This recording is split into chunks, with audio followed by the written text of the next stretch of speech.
మీరు రజనీకాంత్ కాంటెంపరీస్ కదా? అవునండి. ఇద్దరు కూడా యాక్చువల్లీ నేను సీనియర్ని. మీరు సీనియరా? Okay okay.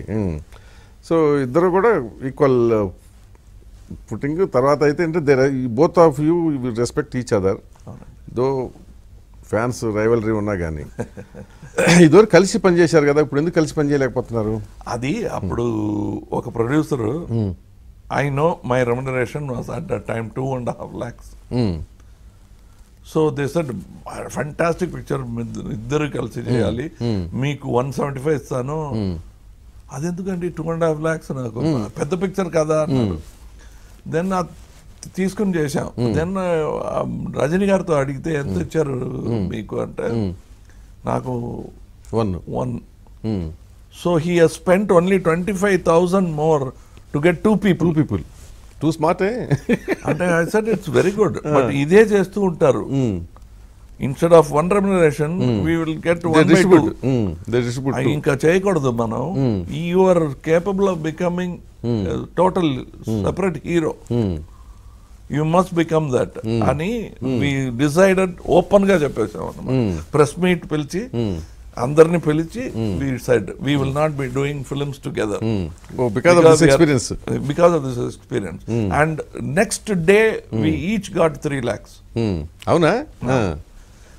The moment we said we are going to do the film, we each got 3 lakhs remuneration. తర్వాత ఫ్యూచర్ లో ఏమైనా చేసే అవకాశం ఉందా? మీరు సొంత ఫిల్మ్, సొంత project? I think it will be either produced, directed by me or produced by him. Yeah, it cannot be anywhere else. So Rajinikanth గారు మీరు కలిసి చేయాలంటే మీ ఇద్దరు ఎవరో ఒకరు ప్రొడ్యూస్ చేయాలి అంతే. అవుట్ సైడ్ ప్రొడ్యూసర్ కి no chance. I think it is not good because ఏమైనా గొడవలు జరిగితే it is better for us to secure it rather than giving it to an outside producer. So next ఏంటంటే ఇంకొక good quality నేను observe చేసింది, జనరల్గా fans ఏంటంటే ఊరికే ఏదో షో పుటప్కు వాడతారు చాలామంది, బట్ మీరేంటంటే వాళ్ళ సర్వీస్ ఓరియంటెడ్గా డైవర్ట్ చేస్తున్నట్టు కదా. ఫస్ట్ చేసింది నేనే అనుకుంటున్నాను. అంటే నాకు ఇది పొలిటికల్ అంబిషన్స్ ఏమీ లేదండి నాకు. దానివల్ల వీళ్ళని ఇలా తయారు చేయటం ఎందుకు అనే ఒక క్వశ్చన్ వచ్చింది. ఇంత మ్యాన్ అవర్స్ వేస్ట్ అవుతుంది కదా. కరెక్ట్. ఏం చేయాలి వాళ్ళు? నేను ఆపకపోతే కూడా వాళ్ళు చేస్తూ ఉంటారు. So I made it look like మీరు ఇలా చేస్తే కానీ నేను అలౌ చేయను. అది నా చేతిలో లేదు, అంతే కదా. అయినా నేను నా యాక్టింగ్ పనికి వచ్చింది.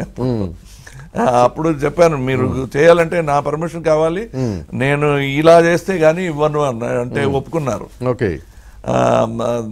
Then they came and then they got used to it. Service చేస్తున్నారు ఇప్పుడు?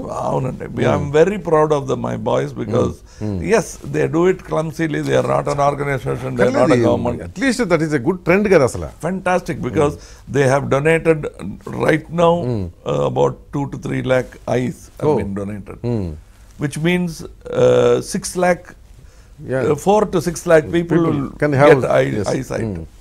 And they are ours is one of the most important private blood banks, which is for free. Okay. అది మెయింటైన్ చేస్తున్నాం. And then we try to do some education. ఇంకో ఒక మాట చెప్తే there is a lot of controversy and criticism, దానివల్ల చేయలేదు. Crematorium in every district, every town of Tamil Nadu and possible even in Andhra. అదేంటి మన పని కాదు అనే ఒక ఫీలింగ్. బికాస్ ఈ మెంటల్ బ్లాక్ వల్ల కానీ ఇప్పుడు చేంజ్ వస్తుంది, జనం పబ్లిక్ లో కూడా చేంజ్ వస్తుంది. ద వే వచ్చినప్పుడు ఉన్న శానిటేషన్ వెళ్ళేటప్పుడు కూడా ఉండాలి. Exactly, that is ultimate last journey. అది బాగా ఉండాలి, క్లీన్ గా ఉండాలి, అది ఎవరు ఎక్స్ప్లాయిట్ చేయకూడదు అనే ఒక ఫీలింగ్ ఉంది. So I told my fans, you must do it and it must be with the least of expenses. ఎవరికి కోటీశ్వరులు అయినా పూర్ మ్యాన్ అయినా ఎవరైనా ఈక్వల్ కదా. అక్కడే ఉంది, అక్కడికి వచ్చిన తర్వాత they should be given the same treatment and same heat and temperature అని చెప్తే వాళ్ళు అది ఎందుకండి మనం చేయటం అంటున్నారు. అవునా?